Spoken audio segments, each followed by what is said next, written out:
So continuing on, we just looked at the heart. Now, what are the results of disobedience in the area of sexual immorality? What are the results or the fruits of that? And there are many fruits of it or results.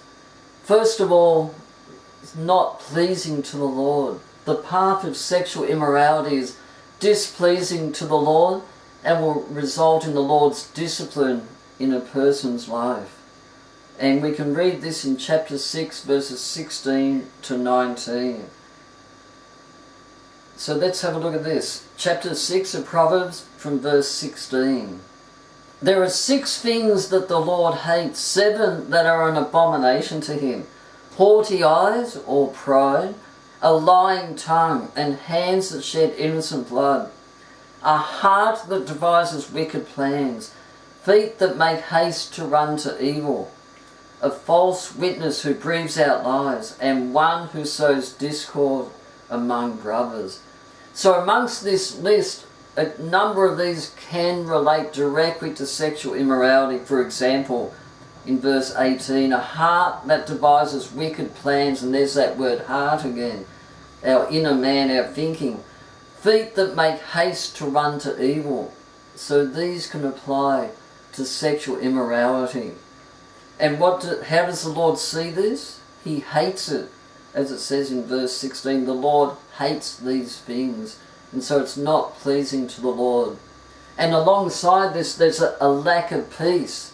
Sexual immorality results in a lack of peace between the person and the Lord, and within the person's heart itself, because of the sin, the unresolved sin. And we see this in chapter 12, verse 20.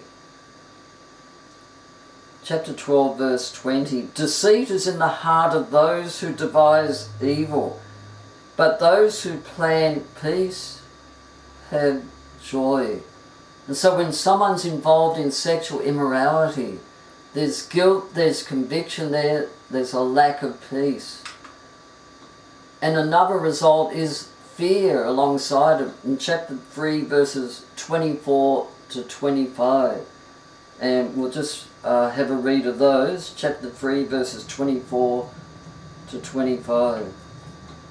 If you lie down, you will not be afraid.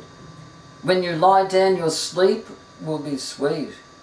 Do not be afraid of sudden terror or of the ruin of the wicked when it comes.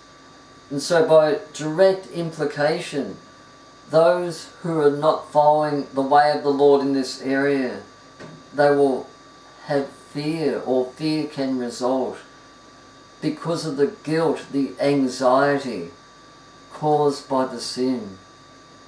And another result is that the sin is ensnaring. Just the nature of it is potentially enslaving. And as with other sins, it can start off relatively small, but then take hold more and more. It's like a cancer. It can start off, obviously it starts off very small, almost unnoticeable, and the person may not even realise he's got it at first, but then it grows and causes havoc. And this is like sin. It can start out small with the heart, a person's thinking, his will, his desires, and then it can grow and take hold if it's not dealt with and repented of. So chapter 5, verses 22 and 23 read this, say this: the iniquities of the wicked ensnare him, and he is held fast in the cords of his sin. He dies for lack of discipline, and because of his great folly, he is led astray. And so it seems like the person is like in a cage, unable to escape. It gets to that point where that's how he feels when he hasn't dealt with the sin along the way. And then at the same time, another result is that a person can or will become financially broke. Indulging in sexual immorality can cause a man to be drained financially through either, say, paying of prostitutes, or women adulteress pouring out money to an adulteress.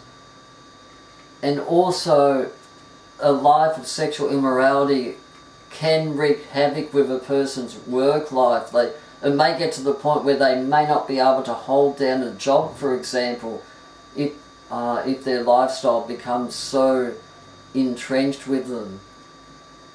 And another result is that it will cause grief to young man's parents. A sexually immoral son can bring much shame to his parents. And we can see this in chapter 17, verse 21. Let's have a look at that. Chapter 17, verse 21. He who sighs a fool gets himself sorrow, and the father of a fool has no joy. A joyful heart is good medicine, but a crushed spirit dries up the bones. So the father of a fool has no joy. And in Proverbs, a fool is one who goes down the path of sexual immorality amongst other things and not following the ways, the path of the Lord. And also, another result is that it can cause jealousy and anger with people. A man who commits adultery puts himself in danger from, say, the adulterous woman's husband or partner, if and when he finds out, who may be overcome with jealousy and anger. And this can often happen. Violence and anger can go alongside the sin of adultery and sexual immorality, and a person can place himself in much danger. And it can also lead to death.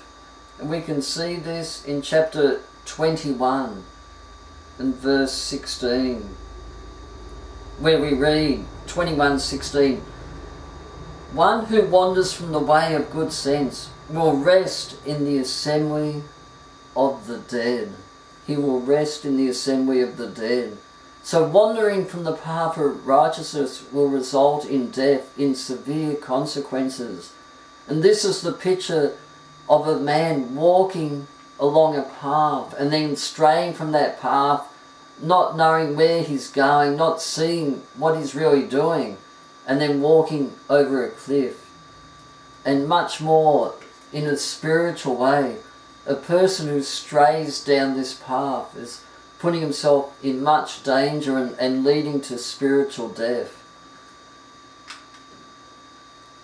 And then pleasure is fleeting. In chapter 17, verse 19, we read, whoever loves transgression loves strife.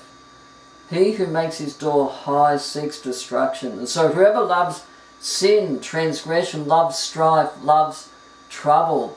People very often go into sin, sexual immorality, because of the seemingly pleasures that it can give them, or they think can give them, and they don't realise, or they don't think of the dangers, the consequences of following that path.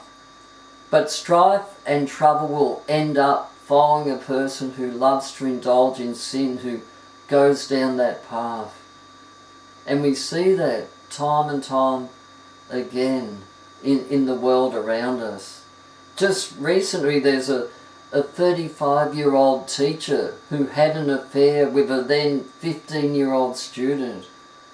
And now she's facing jail because of that situation. But even if she doesn't end up going to jail, her name, her reputation has been ruined. And there's much consequences which have come from all that.